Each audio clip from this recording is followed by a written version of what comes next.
எல்லாருக்கும் வணக்கங்க. Cook to easy சேனலுக்கு உங்களை அன்புடன் வரவேற்கிறேன்.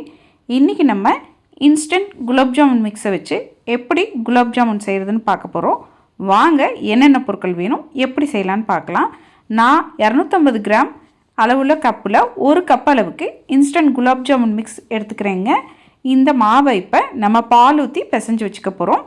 எந்த கப்பில் மாவு அளந்தீங்களோ அதே கப்பில் காய்ச்சி ஆற வச்ச பால் அரை கப் எடுத்திருக்கேன். இந்த பாலை மொத்தமாக ஊற்றிடாமல் கொஞ்சம் கொஞ்சமாக ஊற்றி நல்லா பூ போல் மாவை பிசையணும். நம்ம இங்கே அழுத்தி பிசைஞ்சிட்டோம் அப்படின்னு சொன்னோம்னா நமக்கு குலாப் ஜாமுன் கரெக்டாக வராதுங்க. அதனால் கொஞ்சம் கொஞ்சமாக பால் ஊற்றி நீங்கள் மெல்லமாக இது மாதிரி பிசையுங்க. நம்ம எடுத்துக்கிட்ட இந்த அரை கப்பு பாலில் 1 டேபிள் ஸ்பூன் அளவுக்கு பால் மிச்சமாயிடுச்சு. இந்த மாவு உங்களுக்கு பார்க்குறதுக்கு நல்லா கையில் ஒட்டுற மாதிரி தாங்க இருக்கும். ஆனால் இது கரெக்டான பதம்.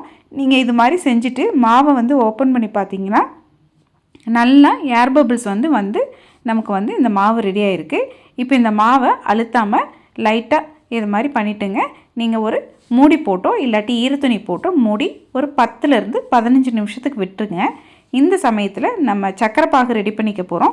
எந்த கப்பில் நம்ம மாவு அளந்தோமோ அதே கப்பில் 1.5 கப் அளவுக்கு சர்க்கரை, 1.5 கப் அளவுக்கு தண்ணி, இது ரெண்டையுமே ஒரே கிண்ணியில் சேர்த்துக்குங்க. இது மாதிரி சேர்த்ததுக்கப்புறமா நம்ம இதில் ஏலக்காய் தூளும் கொஞ்சமாக குங்குமப்பூவும் போட்டுக்க போகிறோங்க. நீங்கள் 2 கப் அளவுக்கு கூட சர்க்கரை எடுத்து 2 கப் அளவுக்கு தண்ணி ஊற்றி செஞ்சுக்கலாங்க. எப்பயுமே நம்ம குலாப் ஜாமுன் செய்யும் பொழுது ஜீரா நமக்கு மிச்சமாயிரும். இது மாதிரி செஞ்சிங்கன்னா கரெக்டாக உங்களுக்கு மிச்சமாகாமல் இருக்கும். இங்கே கொஞ்சமாக நான் குங்குமப்பூ சேர்த்தாச்சு. அரை டீஸ்பூன் அளவுக்கு ஏலக்காய் தூளும் சேர்த்துட்டேங்க. இது எல்லாத்தையும் சேர்த்து ஒரு முறை கலந்து விட்டுட்டு அடுப்பை நல்லா ஹை ஃப்ளேமில் வச்சு இந்த சர்க்கரை கரையிற வரைக்கும் நல்லா கிளறிட்டே இருங்க. சர்க்கரை கரைஞ்சதுக்கப்புறமா ஒரு 3லேருந்து 4 நிமிஷம் போல் நல்லா கொதிக்க விட்டு எடுத்திங்கன்னா நமக்கு குலாப் ஜாமுனுக்கான சர்க்கரை பாகு ரெடி ஆயிருங்க. இது நமக்கு எந்த விதமான கம்பி பதமும் தேவைப்படாது. அந்த பிசுக்கு பதம்னு சொல்லுவாங்க. நல்லா நீங்கள் எடுத்து பார்த்தீங்கன்னா 2 கைக்கும் நடுவில் நல்லா பிசு பிசுன்னு இருக்கணுங்க. அந்த மாதிரி வந்துருச்சுன்னா நமக்கு ஜீரா ரெடி. இப்போ நம்ம 15 நிமிஷமாக ஊற வச்சுருக்க இந்த மாவை எடுத்து பார்த்தீங்கன்னா பாருங்கள், இது மாதிரி நமக்கு சூப்பராக ரெடியாகி வந்துருச்சு. இப்போ இந்த மாவை கையில் கொஞ்சமாக நெய் தடவிட்டு நமக்கு தேவையான சைஸில் மாவு எடுத்து நல்லா உருட்டிக்க போகிறோங்க. இது மாதிரி நம்ம உருட்டும் பொழுது கூட ரொம்பவும் நம்ம அழுத்தம் கொடுக்கக்கூடாதுங்க. நல்லா மெதுவாக உருட்டிட்டு பார்த்திங்கன்னா கிராக்ஸே இல்லாத மாதிரி உருட்டிக்கணும். இதே மாதிரி நம்மக்கிட்ட இருக்கக்கூடிய எல்லா மாவையுமே நமக்கு தேவையான அளவுகளில் உருட்டி எடுத்துக்கிறோங்க. இது மாதிரி உருட்டி எடுத்துக்கிற இந்த உருண்டைகளை நம்ம எண்ணெயில் போட்டு பொரிச்சு எடுத்துக்க போகிறோம். எண்ணெயில் பொரிக்கிறது ரொம்பவுமே சுலபங்க. எண்ணெய் மிதமான தணலில் நமக்கு சூடாக இருந்தாலே போதும். நம்ம இந்த உருண்டைகள் எல்லாத்தையும் எண்ணெயில் போட்டுட்டு நீங்கள் ஒரு 2 நிமிஷம் போல் விட்டுட்டிங்கன்னா அதுவே நல்லா உங்களுக்கு புசு புசுன்னு மேலே எலும்பி வரும். அது மாதிரி எலும்பி வந்தாலே நமக்கு கரெக்டான பதத்தில் நம்ம மாவு பிசைஞ்சிருக்கோன்னு அர்த்தங்க. பாருங்கள், நம்ம முதன் போட்ட அந்த பால் நல்லா உங்களுக்கு எலும்பி மேலே வந்துருச்சு. இதே மாதிரி நம்மக்கிட்ட இருக்க இந்த 2 பேட்ச் ஆஃப் உருண்டைகளையுமே போட்டு பொரித்து எடுத்துக்கணும். பொரிக்கும் பொழுது கூட இன்னொரு டிப்ஸுங்க, நம்ம உருண்டைகளை எண்ணெயில் போட்டதுக்கப்புறமா உடனே கரண்டியை வச்சிடக்கூடாது. அதுவே நல்லா மேலே எலும்பி நல்லா ஃப்ரை ஆனதுக்கப்புறமா நம்ம லைட்டாக கரண்டியை வச்சு மேலேயும் கீழேயும் திருப்பி விட்டாலே போதுமான அளவு நமக்கு இந்த குலாப் ஜாமுன் நல்லா உங்களுக்கு வெந்து வந்துடும்.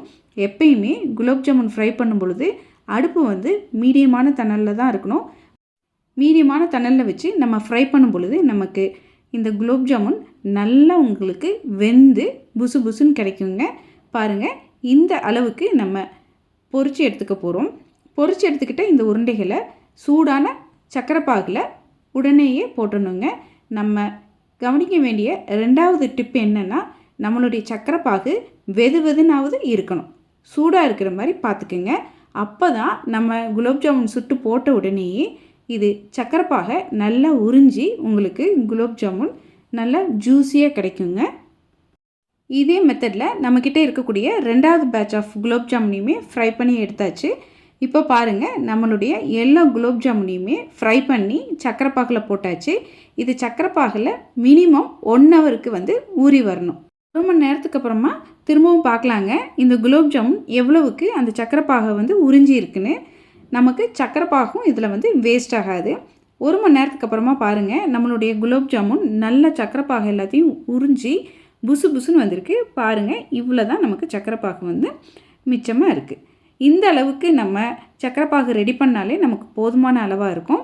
இப்போ நம்ம ரெடி பண்ணி வச்சுருக்கக்கூடிய இந்த குலோப் ஜாமுனை சர்விங் பவுலுக்கு மாற்றிட்டு இந்த சக்கரை பாகை மேலே வந்து நீங்கள் ஊற்றி சர்வ் பண்ணிங்கன்னா அருமையான குலோப் ஜாமுன் வந்து வீட்டிலையே ரெடிங்க. குலோப் ஜாமுனை சின்ன சின்ன டிப்ஸ் ஃபாலோ பண்ணோம்னா சூப்பராக நம்ம செஞ்சிடலாங்க. மாவை அழுத்தம் கொடுத்து பிசையக்கூடாது. அதே சமயத்தில் 15 நிமிஷம் போல் மாவை ஊற வச்சு எடுத்துக்கணும். மிதமான தணலில் பொரித்து நல்ல சூடான சக்கரை பாகில் போட்டு எடுத்தோம்னா சூப்பரான குலோப் ஜாமுன் நமக்கு ரெடிங்க.